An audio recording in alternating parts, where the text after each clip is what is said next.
Գյուրջան Կասկադ 60 ամիս փուլային վճարում բազմաթիվ առավելություններ Prime Minister, thank you very much for your speech and for your comments. I'm an Istanbul-based Turkish journalist. You might remember me. I'm with my colleague. We were part of the Turkish journalist delegation interviewing you back in March. After that, I think you went to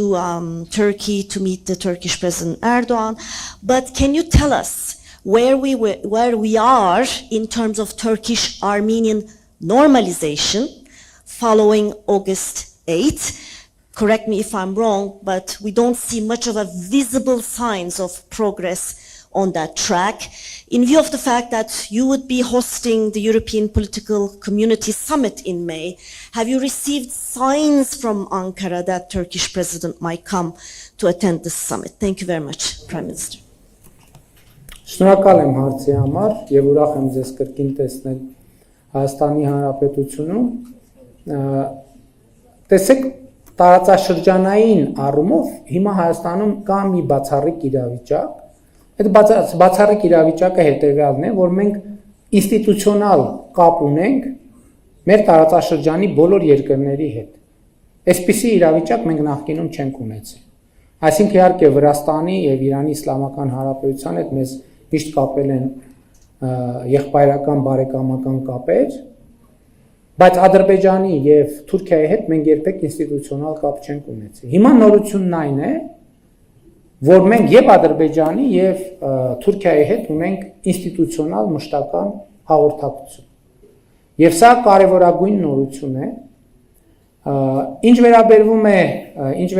է Հայաստան-Թուրքիա հարաբերություններին, իմիջիայլոց, քանի որ խոսակցությունը կա, Եվս այսպիսի մի նրբության մասին եմ ուզում խոսել ցույց տալու համար, թե սոցիալ հոգեբանական բանաձևերը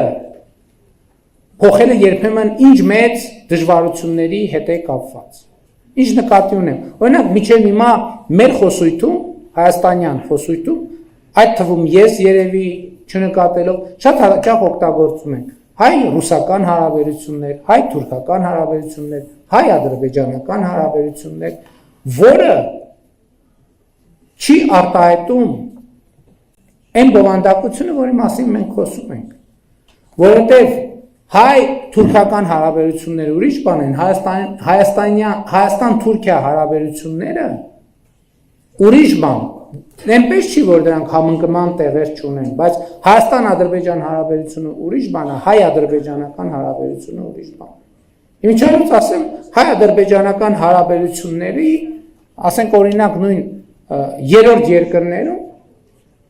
շատ հաճախ հայ-ադրբեջանական հարաբերություններում ոչ մի պրոբլեմ չի եղել։ Դե մարդիկ իրար հետ ապրել են, աշխատել են,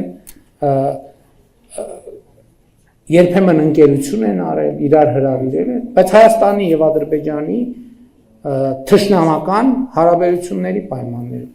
Վերադառնալով Հայաստան-Թուրքիա հարաբերությունները իմ կարծիքով գտնվում է ճիշտ ուղու վրա։ Դուք հիշում եք, որ ձեզ տված հարցազրույցում ես ասել եմ, որ իմ գնահատմամբ Հայաստան-Թուրքիա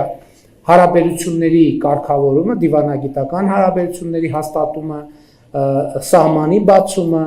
ժամանակի հարց է, եւ ես վերահաստատում եմ դա, որովհետեւ մենք գտնվում ենք ճիշտ ճանապարհի վրա։ Այստեղ խնդիրը արագությունն է ճանապարհ անցնելու։ Եվ պիտի արձանագրենք, որ այդ ճանապարհի վրա ազդում են ոչ միայն երկու երկրներում արկա քաղաքական կամքը, այլև որոշակի գրավիտացիոն գործոններ։ Բայց ես իմ գնահատականը շարունակում եմ մնալ նույնը եւ այո, ես շատ կարեւոր է տեսեք վերջին տարիներին նախագահ Էրդողանի հետ մենք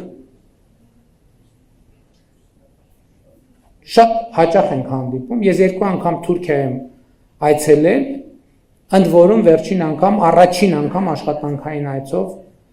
երկկողմ ձևաչափով աշխատանքային այցով եղել եմ Թուրքիայում եւ այդ այցը շատ հաջող եմ համարում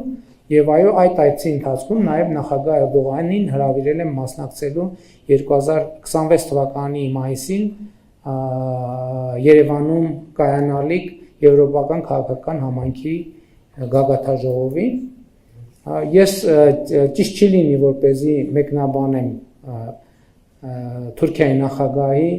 այցելելու հնարավորությունը, պարզապես կարող եմ ասել, որ պաշտոնապես հրավիրել եմ եւ հույս ունեմ, որ այդ հրավերը կընդունվի։